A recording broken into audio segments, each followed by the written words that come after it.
처음 본 순간 설레임이 다가오네요. 어느 시절에 인연하였는지 알 순 없지만 처음은 아닌 듯하네요. 구독, 좋아요 눌러주시면 상생의 기운으로 좋은 운이 열립니다. 결혼 전에 돌아가신 시모님의 신어머니에 대한 질문입니다. 돌아가신 시어머니가 신을 모셨다거나 대를 잡았거나 하는 얘기를 들었습니다. 시모님은 손자가 어릴 때 돌아가셨고 세월이 많이 흐른 후에 그런 얘기를 들었습니다. 그 후 그분의 손자가 태어났는데 사주가 아주 강하고 편중되게 태어났습니다. 무당하게 물어보았더니 손자의 조상이 신을 모셨다는 이유로 신풀이를 해 주어야 한다고 합니다. 저 같은 경우는 도원에서 기도도 하고 재관일을 하면서 이타덕행적인 일을 하기 때문에 얼굴도 모르는 조상님들의 한도 풀어드리고 또 시모님께서 신을 모신 일도 자연스럽게 풀어낼 수 있지 않을까라고는 생각을 합니다. 스승님께서 자세하게 풀어주시면 감사하겠습니다. 감사합니다.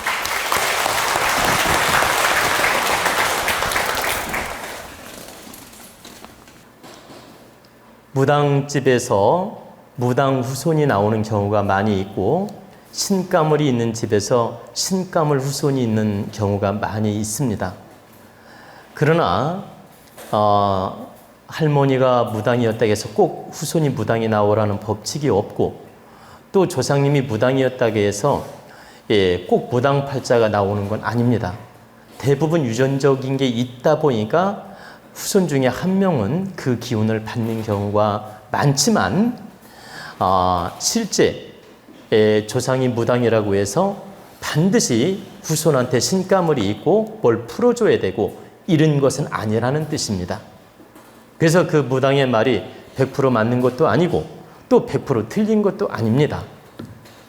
다만 여러분이 알아야 될 건 내가 바른 깨우침으로 자손을 위해 노력하고 자손을 위해 기도도 하고 자손을 위해 공부도 하고 이런 노력을 하면 그 업식이나 까르마는 소멸될 수 있습니다. 여러분이 바르게 도원 공부를 하고 바르게 기도도 하고 바르게 인생을 살려고 노력하면 그 조상 중에 업식이라든가 까르마가 있다 하더라도 그걸 다 풀어낼 수 있고 다 해소시킬 수 있고 긍정으로 풀어나갈 수 있다는 뜻입니다. 그래서 자손 팔자가 편중돼 있고 조상이 무당이고 자손 팔자가 편중돼 있어서 신을 풀어줘야 된다 이런 말들은 다 맞는 것도 아니고 다 틀리는 것도 아니지만 집착할 필요 없다는 얘기입니다. 이런 얘기를 들었다면 이것도 인연법이구나 알고 보세요.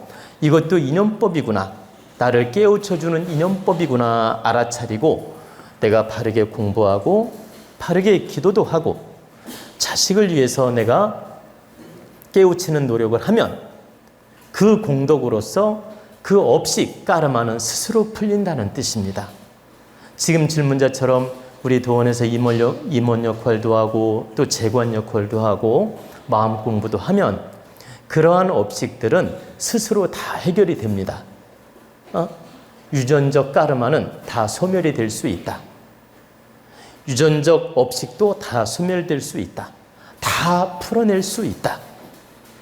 그러니까 아무 걱정하지 마시고 바르게 공부하고 바르게 깨우치는 노력을 하면 됩니다. 그리고 여러분이 하나 알아야 될 건, 하나 여러분이 인식해야 될 건, 아이들이 내 모습을 많이든 적게든 다 담고 있고 성격, 기운, 유전적인 기운, 스타일, 마음, 에너지, 업식 이 모든 것을 아이들이 담기도 했고 채널이 같기 때문에 유전적으로 전달이 됩니다. 그러니까 닮기도 했고 채널이 같아서 유전적으로 전달되고 있다. 그래서 아이의 문제점은 나의 문제점이라고 딱 보시면 돼요. 그리고 아이의 문제점을 볼 때 누가 마음이 아플까요? 부모가 마음 아프죠. 그럼 아이의 문제점을 볼 때 마음 아픈 사람이 죄인이에요. 내가 자식의 문제점을 보고 마음이 아팠어요? 그러면 내가 죄인이라는 거예요. 내가 먼저 죄인임을 알아차려야 돼요. 그래서 내가 자식의 모습을 보고 마음이 아프구나 할 때는 내가 모자라고 내가 문제가 있구나. 내가 업식이 많구나. 내가 잘못한 행위 많구나. 내가 까르마가 참 많구나. 그 까르마 업식이 강하구나. 이걸 반성하고 참회하면서 기도도 하고 노력을 해야 됩니다. 그리고 아이가 문제가 있어서 내 가슴을 찢어지게 아프게 할 때는 반드시 내 업이 있고 내 잘못이 있어서 그 인연법이 온 겁니다. 그래서 아이를 먼저 탓하기 전에 내 부족함을 탓하고 내 부족함을 반성하고 내가 깨우쳐서 노력하는 마음을 먼저 가져야 돼요. 그래야만이 이 탁한 기운이 풀리면서 아이가 좋아지지. 아이가 문제가 있어 속색이니까 자꾸 아이만 탓을 해. 예? 그리고 아이만 원망을 하고 이러면 하늘이 더 힘들게 합니다. 아이가 더 힘들게 해서 나를 괴롭힌다. 아이의 부족함을 볼 때는 반드시 내 부족함이구나 깨우쳐야 되며 내가 반성해야 되며 내가 참여하는 기도를 많이 해야 됩니다. 그러면 놀랍게도 아이가 좋아집니다. 너무 신기하게도 아이가 좋아져요. 여러분 눈앞에 금방 보이지 않을 뿐이지 시간이 지나면서 좋아지는 걸 느낍니다. 여러분 마음이 급해서 금방 눈에 안 보일 뿐이에요. 근데 꾸준히 참회 기도하면서 노력을 하면 또 내가 깨우치는 노력을 하면 인생을 바르게 살려고 노력을 하면 반드시 아이가 좋아집니다. 그래서 가슴 아픈 사람이 먼저 죄인이라는 걸 알아야 돼요.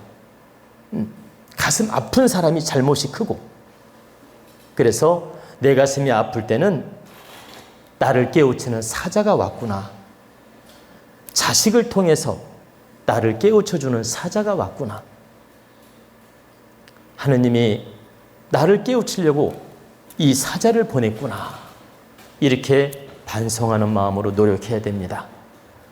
그러면 반드시 스스로 기운이 좋아지면서 아이가 좋아집니다. 우리는 이런 이치를 바르게 알고 자식을 키워야 되며 이런 이치를 바르게 알고 노력을 해야 됩니다. 아이가 막 속색이고 힘들게 하니까 막 속만 태우고 앉아 있어. 그게 자기 잘못인 줄 모르고.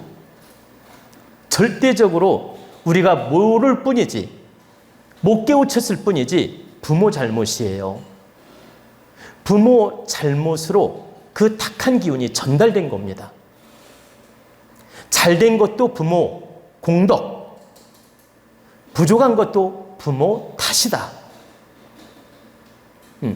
그러니까 부족한 걸 절대 자식 탓하지 말고 내 먼저 반성으로 노력하라는 뜻입니다. 그러면 반드시 하늘이 돕고 신들이 도와서 아이를 좋게 인도해 줍니다. 여러분이 나는 반성하고 공부했는데 금방 안 좋아졌어요. 이렇게 생각하지 말고 여러분이 최소 10년이라도 노력해보란 뜻입니다. 업식이 크면 클수록 오래 노력을 해야 되고 업식이 작으면 3년만 노력해도 효과를 느껴요. 3년만 노력해도. 근데 업식이 크면 까르마가 크면 10년은 노력을 해야 된다. 그리고 노력했다고 말해야지 한두 달 노력하고 노력했다고 말하지 말라 이 뜻입니다. 우리 시청자 여러분, 우리 국민 여러분, 도원가족 여러분, 이런 이치를 알고 바르게 노력하라는 뜻입니다.